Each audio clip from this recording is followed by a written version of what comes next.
right, Sarge. Brought you in today. We have a topic to cover, Okay. talking about back to school and traffic. Definitely. There's a big concerns right Big there. concerns. Yes. So, how long have you been here? I've been here for 24 years. 24 years, Yes. and we've had this issue for the longest time. Every year. Every year when school, back to Yes. school. So, what is one of the major issues that we see when it comes back to school the first couple days? Well, I think it also stems with the fact that seems like every kid needs to be dropped off or picked up. I don't know. We used to have buses. We used to walk many years ago, but every kid seems to be dropped off. So all those kids cause a congestion. They cause a problem because there's all those cars need to drop those kids off. So we get parents that come early and stay in line or block the roadway to either pick up or discharge their child, and so that in itself is a major traffic hazard. The congestion is outrageous. Okay, so you talk about the increase on the traffic being dropped off. What, as a parent dropping off somebody, what should they expect when they see us out there for the first couple days? They're going to see us out there to make sure that we have there are no speeders and we have the kids are safe, the students that are coming to school. I think one of the big factors is everybody needs to understand they have a duty to drive with care. They need to be watching out for all the pedestrians, being young kids or old kids, and even those that are impaired are out there as well. So we need to make sure that the driver is responsible for driving with care. That's giving room and giving space to the pedestrians and other cars. And it seems like that we're always in a hurry to try and do what we got to do. So we're trying to get in and get out, but yet we're not taking care of the pedestrians and we're not looking out for other cars, and we're causing accidents while we're out there. Now, with all this happening, there's like so many campuses here through the city. What are some of the major ones that we see a lot of stuff happening at? On Marshall, the parents are parking and stopping and just staying in the roadway to get their children on or off. And so that's impeding traffic. So that's a major, major problem. We should have them all pulled to the side or go somewhere. And there's nothing wrong with the child walking 2 blocks to the school where there's less traffic. Park, get them, discharge them, and let them walk to school. And so that the traffic flows. But they sit in front of the school and they'll block the all 3 or all 4 lanes. Okay. And so that's a problem. So that's a problem when the parents want to stop in the middle of the traffic, drop off a kid. And this is happening at Harlingen High, right? You said Marshall? Yes, sir. The Harlingen High. So what is the violation that we're talking about that is there that we can enforce on that? That would be impeding traffic. If I stopped in the roadway for whatever reason, and I just stayed in the roadway and I stopped or caused an inconvenience to another vehicle behind me or one trying to turn in front of me, then that would be impeding traffic, and that would be a violation, a Class C offense. Lots of times we say that all I was going to do was drop off the child, but then the child has to get their papers or get the thing or say goodbye and give the kiss. So that's what it takes. It takes forever. It takes forever, yeah. Get out of the So car. so you're saying it's a possibility where a parent can drive up, make sure the kid is ready to go, and jump out of the car. Don't waste time and Correct. park there. That's okay. I will say this: stop the car, then let them. Yeah, Jump so out. yeah, Yes. stop the car and let them get out. Yeah. But make sure they're ready to get out, not waste a couple more minutes for them to grab their bags. That's when the impeding violation happens, correct? Almost like a paratrooper. We're 30 seconds out, 10 seconds out. Yeah, call go. it out, ready to go, green light. Right. So one of them is Harlingen High. What's another campus that we're seeing? Well, we have problems out there by Vernon. We have problems at Vela Middle. That's a Okay. major one because of the traffic and because everybody wants to be in line and wait, as opposed to, and they will not give the right of way to somebody else that's turning in. They just need to take care of their priority. Mm-hmm. And those two schools you're talking about, I'm picturing them in my head, and they're 2-lane traffics, right? 2-lane roads. Yes. So that's why it's caused a problem, because you don't have enough room if everybody decides to stop on the highway. There was an idea I had years ago saying that we should make Marshall a one-way. Oh. And if anything, at the least make it a one-way during the morning hours or the afternoon hours to get the kids in and out and the traffic flow. But then that was just too much confusion. We would have hazards. But yes, making it a one-way might have made it a heck of a lot easier to discharge or pick up. That is true. So besides seeing the increased traffic on the first couple of days for drop-off and pickup, what are we seeing as far as the speeding violations? Well, that's the problem. They're always in a hurry. They're always running late.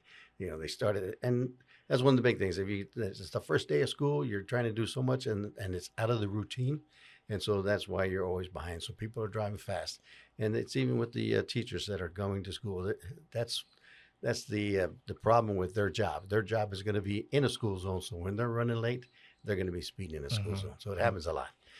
So as far as these school zones, when do those flashing lights start, or when does it take an effect for the school zone? They can vary depending on the school, but the common denominator would be 7:30 to 8:30, and then in the evening it would be from 3:30 to 4:30. Okay. But they do vary. Some of them go earlier. They cut end earlier, or some of them start earlier. So I don't want to give out a particular number and then expect that person to be driving there at a certain time. Say, well, it's not the right time, but the lights are flashing. Hmm. So the answer is whenever the lights are flashing, that is the enforceable school zone for that school right there. Yeah. Okay. As well as the school zone speeding, what is another violation that they can get in those zones?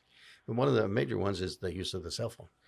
People are using cell phones while they're trying to get in and out of school, the school zone. So you cannot use any wireless or a handheld device. You can. It has to be hands free to be in a school zone. And more importantly, if I'm on the school property, like going through the driveway or the Mm. turning the drop off area, I cannot be on the cell phone at that time as well because now you're in the school zone, definitely on the school property, and you cannot use a handheld device. Yeah, because more likely the kids are running around, That's where it's so at. you have to be more paying attention to what's going on. Right. So we got the cell phones. It has to be hands free. Hands free. And that's only in the school zone while the lights are flashing. Correct. And I will say there is a caveat for an emergency situation, but you better have an emergency situation if you're Okay. going to do that. Okay. Yes. Now, I know another one that I see a lot on social media and the news is the bus violations. Yes. What is the procedure so everybody knows about when to stop for buses? But then I think a good way to understand it is when the yellow lights come on, that's normally 500 feet from wherever they're going to stop. So when the yellow lights are, just like it is on a traffic intersection, that's your warning, that's your advance warning that a red light will come on and the stop arm will swing out. So yellow lights means slow down, get yourself ready, that bus is stopping. Bus stops, the stop sign comes out, the red lights are flashing. You cannot pass that bus on the left or the right while those lights are on. Period. You just cannot. And so you need to stay there until all the lights go off and the bus starts moving. Then you're free to go. But definitely see the yellow lights, know that it's going to happen, and don't think that that's my second to jump up ahead. No, because you could be halfway through the bus and the lights come on, and so then you won't see that light. Yeah. So Okay. Now, another one that I see a lot happening, like when a bus comes up to like a road crossing. yes. What's the procedure on that? Okay, so all buses have to stop for the railroad crossing. Whether they open their door or not is dependent upon the school district itself. But all buses that are approaching a railroad crossing, whether the gates are flashing or not, the lights are on or not, they must stop momentarily to ensure the roadways or the railway is clear, and then they may proceed. So yes, all buses, whether they have children on them or not, they are still obligated to stop. So does the traffic behind them or side them have to stop too, or? Yes, because then you would be because you cannot pass on the railroad or 100 feet prior to a railroad intersection because you cannot pass 100 feet prior to any intersection. So since the buses are stopping for that intersection, which is the road and the railroad, then you cannot pass. Period. Period. Okay. So anytime those lights turn on, you be prepared to stop. Correct. Don't pass. Right. And so the school bus stops. He might have his yellow lights on. He won't have his red lights on, but he might have his yellow lights on or his flashers. So you cannot pass because you're within 100 feet of an intersection. Okay. Now we got, of course, school starting next week on the 12th. Yes, sir. What else should parents be aware of while they're out there on the first couple of days? Aside from the walkers, the pedestrians, they're going to be out there. Aside from the fact that the school zone hours are enforced, that there's more traffic out there because more parents are going to be out on the roadway. One of the things I always say, that's a change in your your habit. In other words, the last couple of weeks, the last month, you've had a different habit than what you're doing with school. And so when you have younger kids, children that are in the car seats, you might have that change in your pattern to give you that opportunity where you left the child in the car. So always get out of the car, check the back seat. Just make it a habit. Get out of the car, check the back seat, make sure it's locked, and that there are no kids in there, because that change in habit is what's causing us to leave our kids in the car, and then they end up dying in the car. That's true. Now, when you were talking, another thing came up when you mentioned about crosswalks. Who has the right of way on crosswalks? The pedestrian has Pedestrian has right away. And there is a new law, a Tory Smith law, that where it used to say yield to the pedestrians in the crosswalk. Now they changed that law. You must yield and stop. You have to stop for pedestrians in the crosswalk. What we have seen is some of the kids have gone halfway and then run back, or gone walking slowly and then run ahead to the other side. In other words, a child is a child. So something that excites them is going to cause them excitement, and they'll run. So the law is yield and stop for any pedestrian in the crosswalk. And it does stipulate on your half of the roadway, or that they're so close to your half of the roadway that you need to stop. Okay.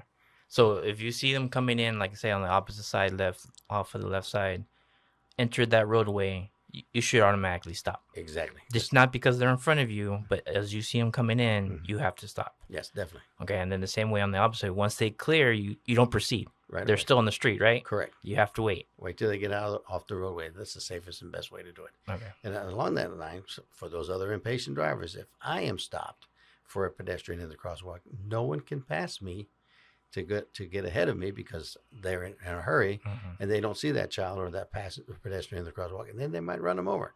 So passing, if a vehicle is stopped for a pedestrian in the crosswalk, is illegal. Got you. Okay. So anything else the parents should know? We just want them to understand. For those that are walking, we want them to walk against traffic, but on the side of the roadway. Perfectly, we would rather have them walk on sidewalks. Yes. If there is a sidewalk provided, you cannot be walking on the roadway. If there is no sidewalk, then you are going to walk on the roadway closest to the curb, but facing the traffic that's coming at you. And why is that? What it is that you can see them and they can see you. Okay. And so you're going to be aware instead of getting hit from behind us. Correct. Walking the street. Okay. And ideally it would be if you're walking, no headphones, no, I would say Walkman, but that would date me. But over you want to be able to hear. Yeah. So you definitely want be to aware of your surroundings. Surroundings as well. Yes. All right. Well, this was a lot of good information. It's a good thing we're putting it out right before the school starts. If say a parent has questions, can they call and talk to you? They can call and ask for me, Sergeant Carmona. I have the PD number, the 202-2722. Be happy to answer any questions. I do want you to make sure that we tell the people that they're going to be out there on their first day of school, and highway will be out there on their first day of school.